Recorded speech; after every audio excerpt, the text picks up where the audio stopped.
Hello everyone, welcome back to my YouTube channel.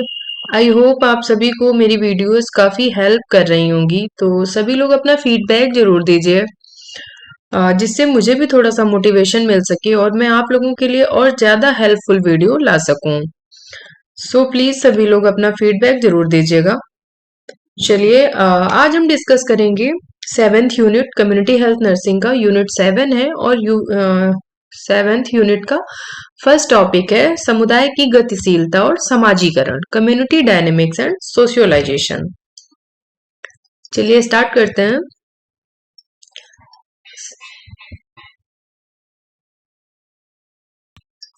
समुदाय की गतिशीलता क्या होती है? समुदाय की गतिशीलता का अर्थ है समुदाय में परिवर्तन या स्थान परिवर्तन। समुदाय की गतिशीलता, गतिशीलता मतलब किसी चीज का एक जगह से दूसरी जगह जाना या किसी भी चीज में बदलाव करना। ठीक है। तो समुदाय की गतिशीलता का अर्थ है समुदाय में परिवर्तन करना, समुदाय में कुछ बदलाव करना या समुदाय के स्थान का बदलाव करना। इसके अंतर्गत ग्रामीण क्षेत्र के लोगों का शहरी क्षेत्र में जाना शामिल है। जैसे समुदाय की गतिशीलता इसे भी हम कह सकते हैं। गांव में जो लोग रहते हैं वो आजकल के टाइम में ज्यादातर शहर जाना पसंद करते हैं, गांव में रहना नहीं पसंद करते हैं, क्योंकि गांव में रोजगार कम है और शहरों में ज्यादा है। तो इसे भी हम समुदाय की गतिशीलता कहेंगे, जहां वे नए रोजगार की तलाश में अपना जीवन बिताते हैं। ठीक है। प्रभाव क्या होते हैं इसके? समुदाय की गतिशीलता के क्या क्या प्रभाव होते हैं? समुदाय में नैतिकता, तनाव, संघर्ष और सदस्यों में मेल मिलाप आदि पर इसका प्रभाव पड़ता है।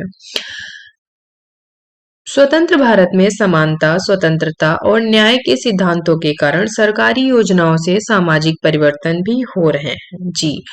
तो समुदाय में समुदाय की नैतिकता या तनाव या संघर्ष या फिर कई लोग मतलब आपस में जिनका उठना बैठना है, उन सब चीजों पर भी इसका प्रभाव पड़ता है। जैसे मान लीजिए कोई पहले गांव में रह रहा है और वो अचानक से आकर के शहर में रहने लगा है, तो गांव के जो लोग थे वहां पे उनकी जान पहचान थी, वहां पे आपको ऐसा लगता है कि सब आपके अपने हैं, पर शहर में ऐसा नहीं महसूस होता है।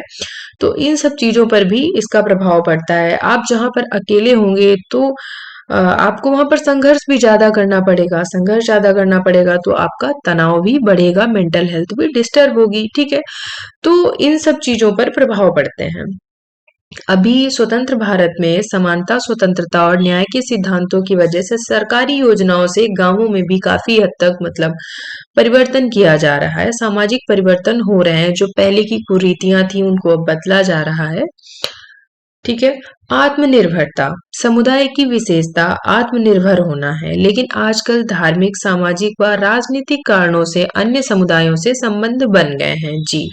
पहले क्या था? समुदाय की विशेषता थी आत्मनिर्भर होना, यानी एक समुदाय वाले वो अपने ही समुदाय से अटैच होते थे सिर्फ। लेकिन आजकल धार्मिक, सामाजिक और राजनीतिक कारणों से बहुत ऐसे रीजन्स हैं जिनकी वजह से एक समुदाय का दूसरे समुदाय से मेल मिलाप हो गया है, संबंध बन गए हैं। ठीक है।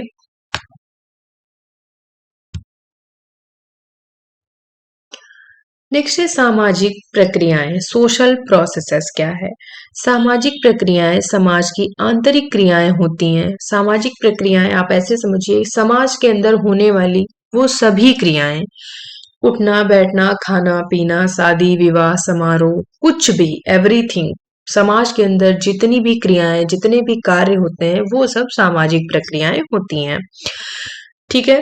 तो सामाजिक प्रक्रियाएं समाज की आंतरिक क्रियाएं हैं जो समाज को संगठित या विघटित करती हैं। या तो वो समाज का संगठन करती हैं और या फिर वो समाज का विघटन कर देती हैं, यानी अलग अलग कर देती हैं। ये निम्न प्रकार से होती हैं, जैसे सहकारिता, कोऑपरेशन, लोग मिलकर समस्या का निराकरण करते हैं और समान उद्देश्य प्राप्त करते हैं। सहकारिता मतलब किसी को मदद करना या किसी की मदद लेना। जैसे कि एक समुदाय का टास्क एक ही होता है, यानी उनकी सोच एक जैसी है, वो कोई भी कार्य करेंगे तो उसको मिलकर करेंगे, किसी भी समस्या को सुलझाएंगे तो आपस में मिलजुल कर समझाएंगे, क्योंकि उनका उद्देश्य समान होता है। तो इसे हम क्या कहते हैं? कोऑपरेशन। ठीक है। नेक्स्ट है प्रतिस्पर्धा। प्रतिस्पर्धा में क्या आ जाता है? कंपटीशन। ठीक है, जो आजकल के टाइम में बहुत ज्यादा हो गया है। हर एक इंसान हर अपने बगल वाले दूसरे इंसान से कंपटीशन करने के लिए बैठा हुआ है। ठीक है, तो व्यक्तियों और समूहों में एक ही उद्देश्य को प्राप्त करने के लिए होड़ लगी रहती है। यदि यह विवाद में बदले तो नुकसान भी बहुत होता है। ठीक है, इसे कहते हैं प्रतिस्पर्धा। नेक्स्ट है विरोध यानी कि कॉन्फ्लिक्ट। इसमें व्यक्ति या समूह अपने उद्देश्यों के लिए नुकसान करते हैं, जैसे राजनीतिक दंगे, धर्म विरोध, युद्ध इत्यादि।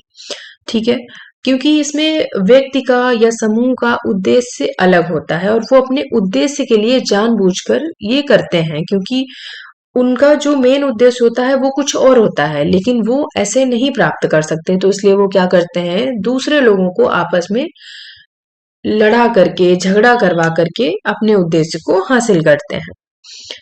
नेक्स्ट है आत्मीकरण, एशिमिलेशन। यह सामाजिक एकता में वृद्धि करती है, लेकिन इसमें समूहों के रीति रिवाजों की हानि भी हो सकती है। ठीक है,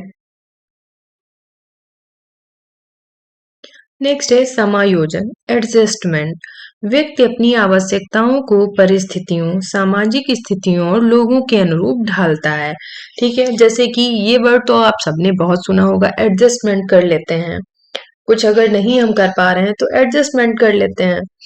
तो बस वही है ये कि इंसान की जैसी जरूरत होती है, जैसी उसकी कंडीशन होती है, परिस्थिति होती है, उसके आधार पर वो सामाजिक स्थितियों से अपना एडजस्टमेंट कर लेता है, अपने आप को उस रूप में ढाल लेता है। ठीक है,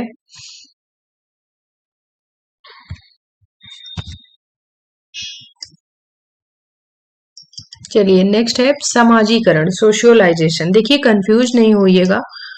फर्स्ट स्लाइड थी समुदाय की गतिशीलता, यानी समुदाय की गतिशीलता क्या होती है ये हमने पढ़ा। उसके बाद में हमने सामाजिक प्रक्रियाएं पढ़ी कि समाज में किस तरह की प्रक्रियाएं होती हैं, कैसे वर्क होता है। ठीक है, अब हम पढ़ेंगे समाजीकरण, सोशियोलाइजेशन। ठीक है, तो इसकी डेफिनेशन है समाजीकरण वह प्रक्रिया है जिसके द्वारा व्यक्ति समाज में रहना सीखता है। समाजीकरण के कारण ही व्यक्ति जो है समाज में रहना सीखता है और उसे अपने व्यक्तित्व का विकास करता है। ठीक है, क्योंकि हर चीज हमें घर पे ही नहीं सिखाई जाती, घर में या माता पिता के द्वारा ही नहीं सिखाई जाती है। समाज भी हमारे लिए बहुत जरूरी है, क्योंकि हम समाज की बहुत ऐसी चीजें होती हैं जिन्हें हम देखकर खुद से स्वयं से सीख लेते हैं, या हम जब थोड़े से बड़े होते हैं और घर से जब बाहर निकलते हैं तो समाज में जब उठते बैठते हैं तो हमें बहुत सारी चीजों का नॉलेज होता है, बहुत चीजें ऐसी होती हैं जो हम खुद से देखते हैं, समझते हैं, और उस आधार पर हम अपने व्यक्तित्व का विकास करते हैं, अपनी सोच को बदलते हैं। ठीक है, तो परिभाषा क्या है इसकी? समाजीकरण वह प्रक्रिया है जिसके द्वारा व्यक्ति समाज में रहना सीखता है और अपने व्यक्तित्व का विकास करता है। अब विचारकों के मत क्या थे? जेन्सन ने बताया व्यक्ति सीखता है कि समाज में किस तरह से रहना है। ठीक है, किम्बल यंग ने बताया कि व्यक्ति सामाजिक व सांस्कृतिक दुनिया में रहता है। लुंडबर्ग ने बताया व्यक्ति के सामाजिक व्यवहार को ही समाजीकरण कहते हैं। तो विचारकों के मत अलग अलग थे। ठीक है, ये मत थे विचारकों के। तो आप लोग देख लीजिए एक बार फिर से। जेन्सन ने क्या बताया कि व्यक्ति सीखता है कि वह समाज में किस तरह से रहता है, और किम्बल यंग ने बताया कि व्यक्ति सामाजिक व सांस्कृतिक दुनिया में रहता है। लुंडबर्ग ने बताया कि व्यक्ति के सामाजिक व्यवहार को ही समाजीकरण कहते हैं। अगर ये आपको याद रहते हैं तो बहुत अच्छी बात है, एग्जाम में आए कभी तो लिख सकते हैं। अगर नहीं याद रहते हैं तो आप नॉर्मल सिंपल सी डेफिनेशन दे सकते हैं कि समाजीकरण एक ऐसी प्रक्रिया है जिसके द्वारा व्यक्ति समाज में रहना सीखता है और वह अपने व्यक्तित्व का निर्माण करना भी सीखता है। ठीक है, प्रक्रिया ये क्या होती है? ये बचपन से ही शुरू हो जाती है। बच्चा पहले परिवार, फिर स्कूल और अपने समूह का सदस्य बनता है। ठीक है, नेक्स्ट है सामाजिक शिक्षा, सोशल लर्निंग। ये निम्न तरीकों से मिलती है हमें, जैसे कि नकल उतारना। बच्चा जब छोटा होता है तो उसे सारी चीजें तो नहीं पता होती हैं, वो अपने घर में पेरेंट्स को, ग्रैंडफादर, ग्रैंडमदर को देखता है कि वो लोग क्या करते हैं, किस तरह से कार्य करते हैं अपना, तो वो क्या करता है, उनको कॉपी करता है। बच्चा जैसा देखता है वैसा कॉपी करता है। तो कॉपी करने से क्या होता है कि वो लर्न कर रहा है, बच्चा सीख रहा है, ठीक है। भूमिका सीखना, फिर भूमिका वो बनाता है कि हमें बाहर कैसे कार्य करना है या हमें अपनी बात को कैसे कहना है। देखिए, छोटे बच्चों से जब आप बात करते हैं, उनसे पहले पूछोगे तो वो झूठ बोलते हैं, क्योंकि वो सीख रहे होते हैं कि हमें कैसे बात करनी है, हम क्या बोल रहे हैं, इसका फिर क्या हमें रिएक्शन आएगा। तो बच्चे ऐसे सीखते हैं, ठीक है। तो नकल करना, भूमिका सीखना, सजा और व्यवहार, बच्चे सीखते हैं कि हमने झूठ बोला है तो हमें पनिश किया गया है, या हमने सच बोला है तो हमारे साथ कैसा बिहेव किया गया है। तो ये चीजें भी वो सीखते हैं। फिर स्वयं का विकास, डेवलपमेंट, ठीक है, कैसे अपना विकास करना है, कैसे अपनी थिंक को डेवलप करना है, ये सारी चीजें सीखते हैं। फिर समायोजन, यानी कि एडजस्टमेंट, कैसे हमें समाज में एडजस्टमेंट करना है। उसके बाद में सहयोग, कैसे हमें दूसरों के साथ में कोऑपरेट करना है। तो ये चीजें जो हैं धीरे धीरे हमें समाज से सीखने को मिलती हैं। सामाजिक समूहों में अंतर, डिफरेंस बिटवीन सोशल ग्रुप्स, समान हितों को प्राप्त करने हेतु व्यक्तियों के संगठन को सामाजिक समूह कहते हैं। ये दो प्रकार के होते हैं, ठीक है। यानी समान हितों को प्राप्त करने के लिए जिन लोगों का, जिन व्यक्तियों का हम गठन करते हैं, उन्हें ही हम सामाजिक समूह कहते हैं। ये दो प्रकार के कौन कौन से होते हैं? फर्स्ट है प्राइमरी, प्राथमिक समूह, यानी कि प्राइमरी ग्रुप्स। द्वितीयक समूह, सेकेंडरी ग्रुप्स, ठीक है। प्राथमिक ग्रुप की विशेषताएं क्या होती हैं? ठीक है, ये दो समूह हैं और इनमें जो पॉइंट पॉइंट में दिए हैं ये इनकी विशेषताएं हैं। तो प्राथमिक समूह की क्या विशेषताएं हैं? इसमें लोग प्रत्यक्ष रूप से संपर्क में होते हैं। जो प्राथमिक समूह होता है उसमें कौन से लोग आते हैं? जो हमारे बहुत ही नियर अबाउट होते हैं, बहुत ही जो हमारे घनिष्ठ संबंधी होते हैं, तो वो प्रत्यक्ष रूप से उनके हम संपर्क में रहते हैं, जैसे कि परिवार, पड़ोसी, मित्र आदि। इनका आकार छोटा होता है। जो प्राथमिक समूह होते हैं वो छोटे होते हैं और सदस्यों में घनिष्ठ व अनौपचारिक संबंध होते हैं। यानी जो इनके मेंबर्स होते हैं उनमें घनिष्ठता होती है और अनौपचारिक संबंध होते हैं। इसमें हम की भावना होती है और सदस्यता अनिवार्य जैसी होती है। यानी जो छोटे से समूह होता है, जो आपका परिवार या मित्र पड़ोसी जो भी है, उनके साथ में एक हम की भावना होती है और उनकी सदस्यता हमारे लिए अनिवार्य जैसी होती है। ऐसा नहीं है कि वो है तो भी ठीक है, नहीं है तो भी ठीक है, ऐसा नहीं होता है। हमारे लिए वो होने ही चाहिए, ठीक है। तो उनकी सदस्यता जो है वो अनिवार्य होती है। नेक्स्ट है द्वितीयक समूह। इनमें सदस्यों के मध्य व्यक्तिगत संबंध नहीं पाए जाते हैं, जैसे पाठशाला, अस्पताल। यहाँ पर क्या होता है? व्यक्तिगत संबंध नहीं होता है। ऑफिस में जो ऑफिस कलीग्स होते हैं उनसे भी व्यक्तिगत संबंध आपका नहीं होता है, औपचारिक से संबंध होते हैं। और ये बड़े समूह होते हैं, ठीक है। द्वितीयक समूह जो होते हैं वो बड़े समूह होते हैं। इनमें उद्देश्यों में असमानता हो सकती है और सदस्यता स्वैच्छिक होती है। देखिए, प्राथमिक समूह जो होता है उनमें उद्देश्य ज्यादातर समान होते हैं, क्योंकि एक फैमिली है या एक जैसे लोग हैं तो उनके उद्देश्य भी एक जैसे होते हैं। लेकिन द्वितीयक समूह में अलग अलग जगह से लोग पार्टिसिपेट करते हैं तो उनके उद्देश्य भी सेम नहीं हो सकते हैं। वो अलग अलग उद्देश्यों के साथ में अपने ग्रुप का गठन करते हैं और उनकी सदस्यता जो है वो स्वैच्छिक होती है, वो अपनी मर्जी से रह सकते हैं, ठीक है। चलिए, अब है जाति, वर्ग और प्रजाति का स्वास्थ्य पर क्या प्रभाव पड़ता है। ठीक है, समाजीकरण हमने पढ़ लिया है। अब क्या है, जाति, वर्ग और प्रजाति का हमारी हेल्थ पर क्या प्रभाव पड़ता है। जैसे स्वास्थ्य कार्यकर्ताओं को समुदाय की मान्यताओं और प्रथाओं का ज्ञान होना चाहिए, क्योंकि ये बहुत जरूरी है। आप अगर रूरल में या अर्बन में कहीं पर भी वर्किंग है तो वहाँ की मान्यताएं क्या है, प्रथाएं क्या है, रीति रिवाज क्या है, ये सब हमें पता होने चाहिए। चलिए, परंपराएं, ट्रेडिशंस, ये वो आदतें हैं जो पीढ़ी दर पीढ़ी विरासत में मिलती हैं, जैसे विवाह के बाद खर्चीला न्योता। तो परंपराएं क्या होती हैं, हमें जो पीढ़ी दर पीढ़ी विरासत में मिलती हैं, जो पहले से होता हुआ आ रहा है, वो हमें भी करना पड़ता है। ठीक है। रीति रिवाज कस्टम्स क्या है, इन्हें निभाना जरूरी होता है और इन्हें बदलना आसान नहीं होता है। जो हमारे रीति रिवाज होते हैं, उन्हें निभाना ही पड़ता है। ठीक है, और उन्हें बदलना भी इतना आसान नहीं होता है। जो रीति रिवाज हमारे चले आ रहे हैं, वो हमें फॉलो करने पड़ते हैं। आदतें, हैबिट्स क्या है, किसी क्रिया को बार बार करना आदत है। जैसे गलत आदतें, जैसे तंबाकू को छोड़ना बहुत मुश्किल होता है। ठीक है, तो हमें गलत आदतें इसलिए नहीं अपनानी चाहिए।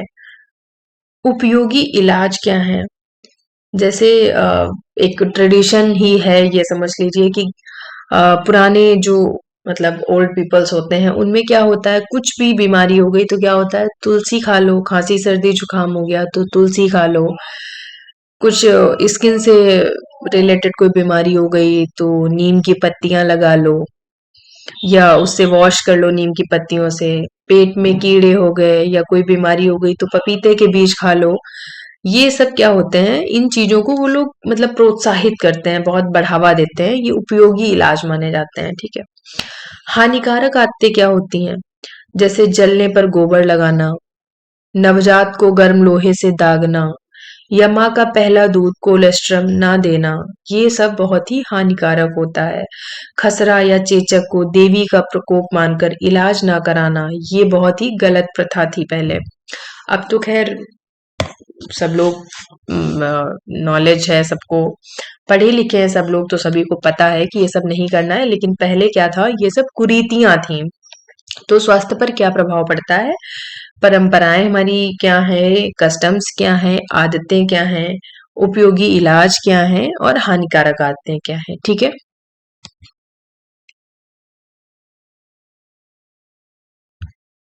नेक्स्ट है सामाजिक स्तरीकरण यानी सोशल स्ट्रेटिफिकेशन। इसका अर्थ समाज का उच्च और निम्न स्तरों में विभाजन करना है। सामाजिक स्तरीकरण क्या है, जो समाज है उसका उच्च और निम्न स्तर में विभाजन करना यानी कि बांट देना। तो बायोलॉजिकल बेसिस पे है, प्राणी शास्त्री पे, जैसे कि लिंग, जन्म, आयु और शारीरिक बल या जाति के आधार पर लोगों का विभाजन किया जाता है बायोलॉजिकल बेसिस पे।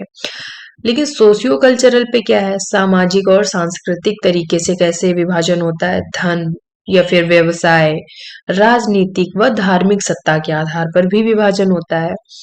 सामाजिक स्तरीकरण के कारण क्या क्या है, फैक्टर्स क्या क्या हैं, मतलब किन वजह से ऐसा विभाजन होता है। तो प्रतिष्ठा, मतलब जो लोग प्रतिष्ठित होते हैं उन्हें एक श्रेणी में रख रख दिया जाता है।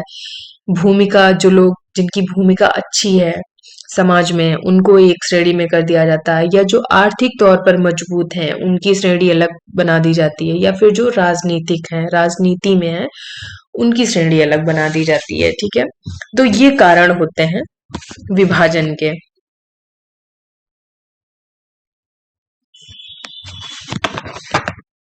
नेक्स्ट है जाति, वर्ग और प्रजाति का स्वास्थ्य पर क्या प्रभाव पड़ता है।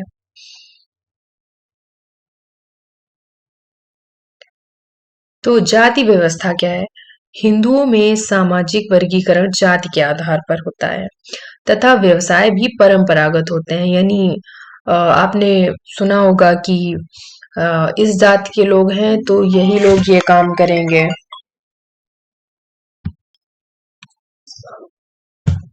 जैसे जो पहले से जो कार्य हो रहा है वही कार्य आगे भी होगा।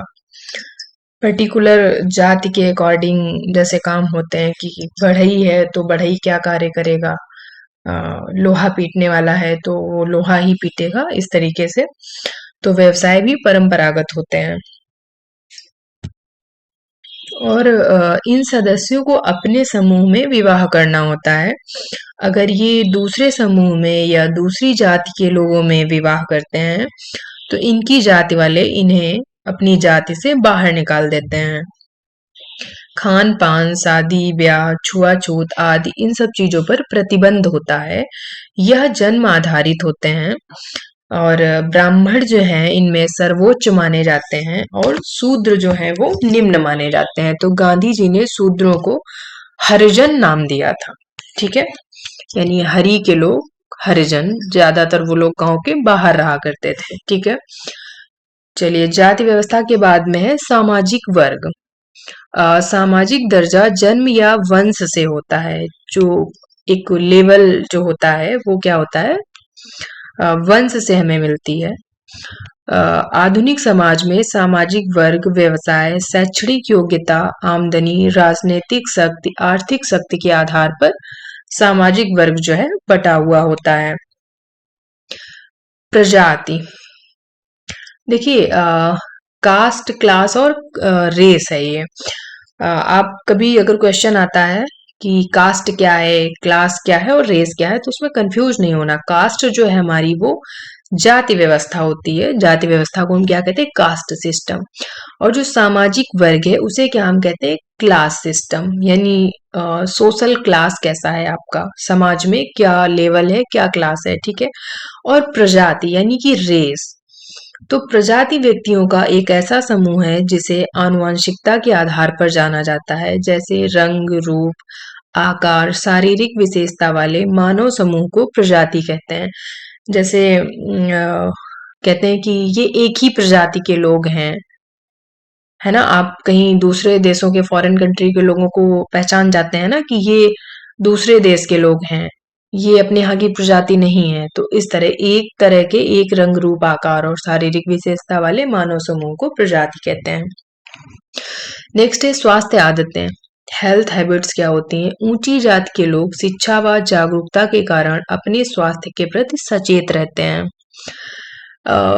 देखिए बेसिकली ऊंची जाति को रिलेट हम ऐसे करेंगे कि जो हमारा पहले का टाइम था उसमें क्या था, जो ऊंची जातियां यानी ठाकुर, पंडित, जो ब्राह्मण होते थे वो थोड़ा सा अ, आर्थिक स्थिति उनकी जो थी वो थोड़ी अच्छी होती थी, यानी मजबूत होती थी। तो उस बेसिस पे वो पढ़ाई लिखाई में थोड़े से आगे होते थे, जिससे उन्हें थोड़ा सा नॉलेज अच्छा होता था एक नॉर्मल व्यक्ति के अपेक्षा। तो ऊंची जात के लोग जो है वो शिक्षा व जागरूकता के कारण अपने स्वास्थ्य के प्रति सचेत रहते थे, क्योंकि वो पढ़े लिखे होते थे, जिससे उन्हें शिक्षा और जागरूकता के कारण उनको मतलब वो शिक्षित होते थे, अपने स्वास्थ्य को लेकर के, अपनी हेल्थ को लेकर के जागरूक होते थे। और वो अपने स्वास्थ्य को अच्छा रखने के लिए आधुनिक साधनों का भी प्रयोग करते थे, क्योंकि वो आर्थिक रूप से थोड़े मजबूत होते थे, तो वो सारे संसाधन जुटा सकते थे। जबकि निम्न जाति के लोग वो अशिक्षा और बेरोजगारी के कारण अपने स्वास्थ्य पर ध्यान नहीं देते थे, क्योंकि वो पहली बात तो शिक्षित नहीं थे और दूसरी बात उनके पास रोजगार नहीं था। रोजगार नहीं था तो आर्थिक स्थिति जो थी उनकी, इकोनॉमिक कंडीशन बहुत ही लो होती थी। इस वजह से वो आधुनिक संसाधन भी नहीं जुटा सकते थे और वो अपने हेल्थ का ख्याल भी नहीं रख पाते थे और वे गलत आदतों का शिकार हो जाते थे, जैसे नशा, जुआ इत्यादि। ठीक है, तो ये है हमारा कास्ट, क्लास और रेस। ठीक है, तो जाति, वर्ग और प्रजाति के आधार पर स्वास्थ्य पर ये प्रभाव पड़ते हैं। टॉपिक कंप्लीट हो गया है। मिलते हैं नेक्स्ट वीडियो में। 7th यूनिट के अभी एक दो वीडियोस यानी एक दो पार्ट अभी और हैं, तो मिलते हैं नेक्स्ट वीडियो में। So thank you.